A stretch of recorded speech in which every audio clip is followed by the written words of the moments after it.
हरे भरे जंगल के दिल में मोगली अपने दोस्तों बलू भालू और बगीरा के साथ खुशी से रहता था। हर सुबह वह नरम घास पर नंगे पैर दौड़ता, ऊंचे पेड़ों पर चढ़ता और सूरज की गर्म किरणों में हंसता था। लेकिन एक दिन जंगल में अजीब हलचल फैल गई। जानवर आपस में फुसफुसाने लगे कि जंगल में एक खतरनाक नया जीव आया है। शैडो पैंथर, एक बहुत बड़ी काली डरावनी पैंथर, जिसकी चमकती हुई पीली आंखें रात में दिखाई देती थीं और जो पेड़ों पर गहरे पंजों के निशान छोड़ जाती थी। बगीरा ने भी ऐसा कोई जीव पहले कभी नहीं देखा था। बलू ने मोगली को चेतावनी दी, सावधान रहना बच्चे, जंगल बदल रहा है। लेकिन मोगली बहादुर भी था और जिज्ञासु भी। वह इस रहस्यमय शैडो पैंथर को ढूंढकर सच जानना चाहता था। डर भरी रात, उस रात जंगल बिल्कुल शांत था। झींगुर रुक गए थे, पत्तियां भी हवा में नहीं हिल रही थीं।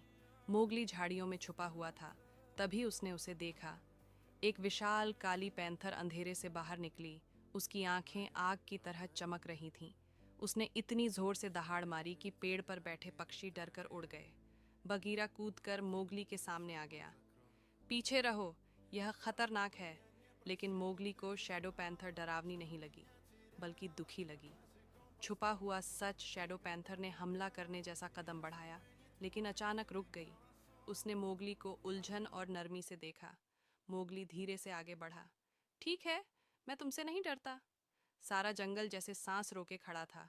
फिर शैडो पैंथर ने धीरे से अपना सिर झुका लिया। बगीरा चौंक गया। यह राक्षस नहीं है। शैडो पैंथर मोगली और बगीरा को जंगल के अंदर एक गुफा तक ले गई।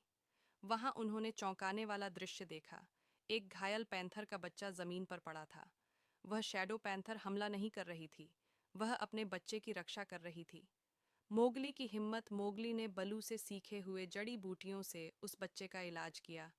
शैडो पैंथर चुपचाप देखती रही, उसकी चमकती आंखों में आंसू थे।